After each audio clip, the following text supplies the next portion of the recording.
What's up, everybody? Welcome back to this week's episode of Sweet and Savory Barbecue. We're going to be doing beer can chicken out on the big green egg. Let's get started. So to start the process for our chicken, we're going to make up an injection. Today I'm using Butcher's BBQ Bird Booster Original. Just follow the directions on the package to mix it up. It really has a good flavor to it, and it's got phosphates in it to help with the moisture content and retaining that moisture in this chicken. Just going to prime the injector, get that vacuum going.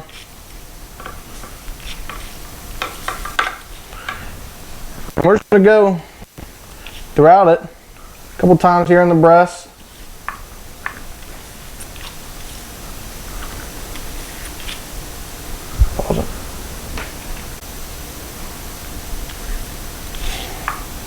About 4 times is probably about good.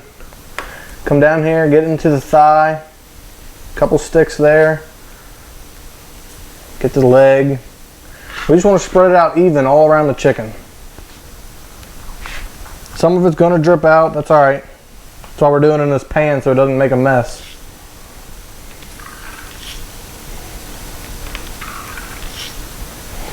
Get a couple more sticks in the breast if you need to.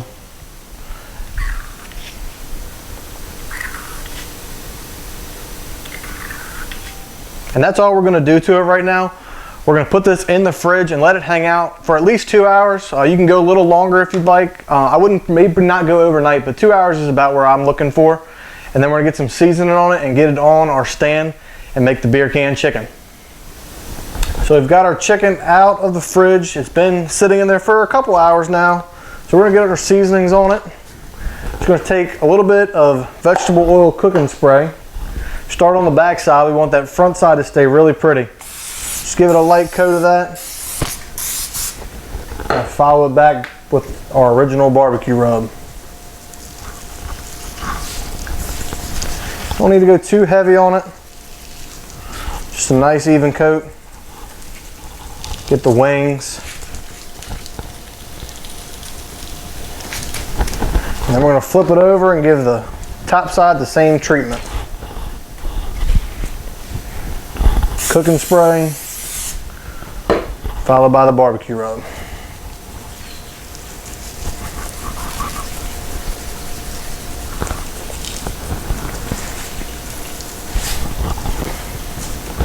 Alright, so now we've got our chicken seasoned. We're going to come over here. We've got our can of beer. You only need about 3/4 of a can. We've got a nice little rack. You can get them anywhere that sells grilling supplies. And we just have it down in an aluminum pan. That way we can catch anything that falls out of this chicken. So I'm going to grab another glove and we're going to get this chicken set on this beer can. So before we get our chicken on here, we're just going to dump some of our original rub in there. And that's going to bubble up. And as it steams, it's going to help flavorize that meat. Got a little science experiment. That's alright, that's why we do it in the pan. Alright, so there's no right or wrong way to do this. Just get the chicken set on there, right inside the middle of that cavity. Gonna have to work and adjust it around there.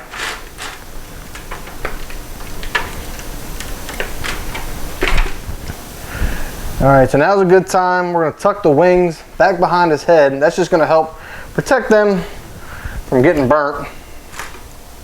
Do the same thing on the other side. And now while he's vertical, it's a good time to touch up any rub that may have come off from laying on its back. We want a nice even coat all around.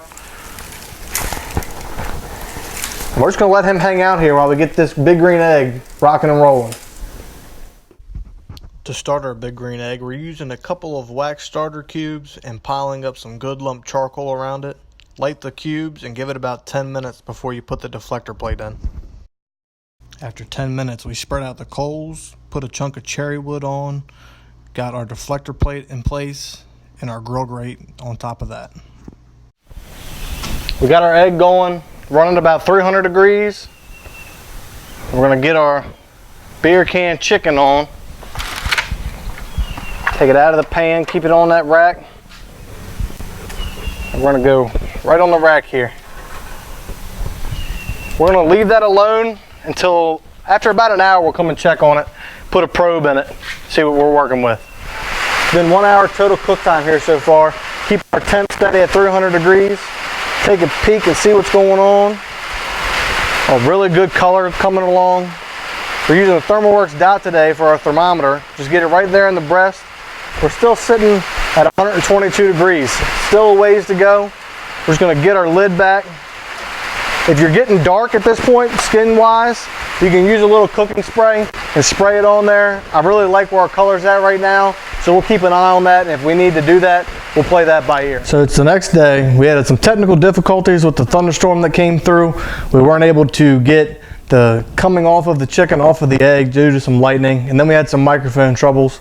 So we're just gonna walk you through what we did real quick, and we'll do a little flashback of us cutting up the chicken. We'll show you how we did that.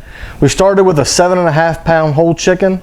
We injected it with Butcher's BBQ Bird Booster Original and just let it rest for about 2 hours. We got it out of the fridge, seasoned it up with our original barbecue rub, and got it out on our big green egg at 300 degrees. After about an hour, we put a probe in it. If it got dark, you could spray it with some cooking spray or tint it with aluminum foil. You don't want to wrap it up real tight just because it'll steam off that skin and make it not so crispy and really rubbery. After we hit 165 in the breast, we went and verified with a thermopop in the dark meat. That was about 185. Brought it in, put it on the cutting board, let it rest for about 15 to 20 minutes, and then we cut into it. We just started by taking off the leg quarters, coming in, taking off the wing, and just carving out that breast. With a chicken like this, you can do basically anything you want with it. Barbecue chicken sandwiches, tacos, pulled chicken, just about everything. The Butcher's BBQ gave it a really good flavor, and it really helped hold that moisture in, which is, anybody knows anything about chicken, it's kind of hard to do. Thank you for checking out this week's video. We hope you subscribe to the channel and hit the bell so you don't miss any of our videos. And be sure to check us out on the rest of our social media pages, Facebook, Twitter, and Instagram. We'll see y'all next week.